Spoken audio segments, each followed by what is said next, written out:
심포니 오케스트라 음악 감독 겸 상임 지휘자로 일하고 있고, 이번에 K 클래식 프로젝트에서는 총 감독 겸 프로듀서를 맡았습니다.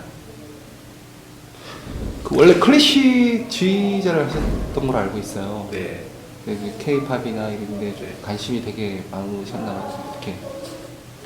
지금 한국에 알려진 거는 이제 오케스트라 지휘자로서 알려졌는데요. 이제 제가 이제 궁극적으로 하고 싶었던 것들은 이제 많은 장르를 크로스오버해서 할 수 있는 그 총책임할 수 있는 프로듀서가 되는 비전을 가지고 있었고, 또 이제 감사하게도 이제 2년 전에 이제 국제 지휘 콩쿠르에서 제가 준우승하면서 알려졌는데, 마음속에는 이제 클래식과 재즈, 클래식과 재즈, 재즈, 팝, 다양한 장르를 크로스오버하는 그런 꿈을 가진 음악 감독입니다. 그 지금 K 클래식 프로젝트라는 게 좀 어떤 건가요? 실제로는 제가 이제 두 가지 프로젝트의 책임자를 맡았는데, 하나는 이제 K 클래식을 아시아와 세계로 알리는 음원과 영상을 제작하고 있고요. 거기에와 같이 또 K 팝 프로젝트는 홍보 영상을 만드는데, 그게 우리 한국의 K 팝이 발전하고 있는 그 부분에 아주 세계적인 트레이닝과 그런 과정들을 통해서 데뷔하는 그 과정을 지금 만들고 있고, 그러기 위해서 아이지와 스와트라는 두 걸그룹을 선정하여서 같이 영상을 작업을 준비하고 있습니다. 이게 어떤 내용인지?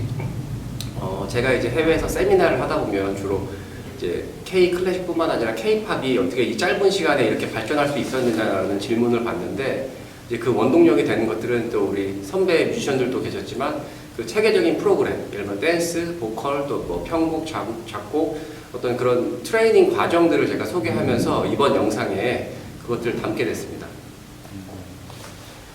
그 걸그룹들의 어떤 처음부터 그 앨범 작업을 한다는 게 쉽지가 않을 텐데, 네. 좀 어떻게 좀 다른 그 걸그룹의 아이돌에 비해서 좀 어떻게 방향을 잡고 계시는지.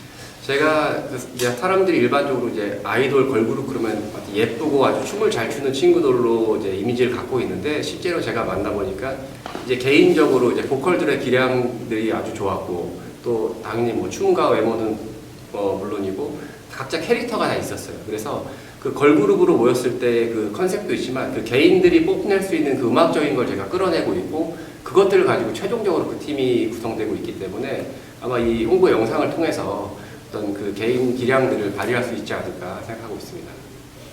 이런 영상이 이렇게 만들어지게 되면은 뭐 해외나 뭐 이런 네. 여러 가지 좀 연계가 되어 있는지 어떻게? 네, 이거는 또 감사하게도 문화체육관광부에서 후원을 해주셨고요. 또 그 이후에 이제 뭐 해외에 있는 뭐 대사관이나 또 그런 협조들을 받아가지고 이게 이제 다 해외로 널리 알려질 계획을 갖고 있습니다.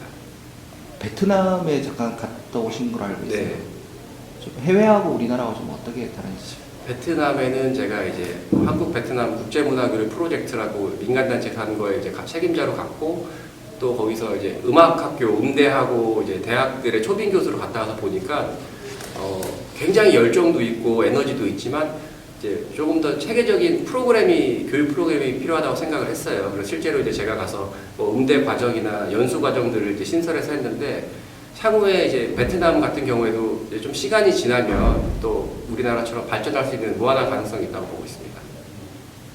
그 활동하실 때 좀 어땠어요? 베트남의 그 활동을 좀 하셨어요? 사실은 좀 좋은 부분도 있었지만 냉정하게 열악한 부분들은 이제 음향 시스템이나 악기나 이런 제반 시설들이 조금 부족한 면이 사실이에요. 그래서 그것들을 소화하기 위해서 저도 노력을 했고, 다행히 이제 뭐 베트남 정부나 그 이제 뭐 베트남 대학에서 뭐 총장님들이 도와주셔가지고 그 상황을 좀 개선할 수 있었고, 또 하나는 이제 제가 이제 베트남 있을 때 이제 박항서 감독님이 또 큰 이슈가 되시고 영웅이 되시면서 또 한국인의 또 특혜를 또 받은 것도 사실이고, 또 그만큼 또 한국 언론이나 베트남 언론에 힘입어서 또 프로젝트를 진행하는 또 힘이 됐던 것 같습니다.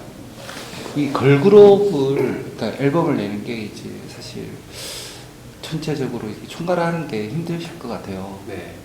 좀 어떻게 또 하시면서 좀 어려운 점이 있었거나 아니면 뭐 어떤 부분이 좀 좋았거나.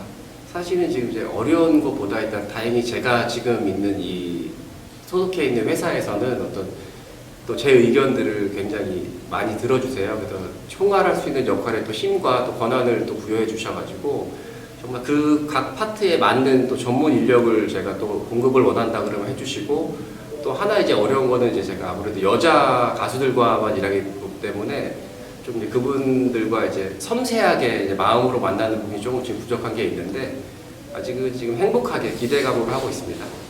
보고 있고 클래식 쪽에 이제 뭐 크로스오버라고 이렇게 하는 걸 알고 있는데 좀 어떤 계획이 나왔으면 좋겠습니까?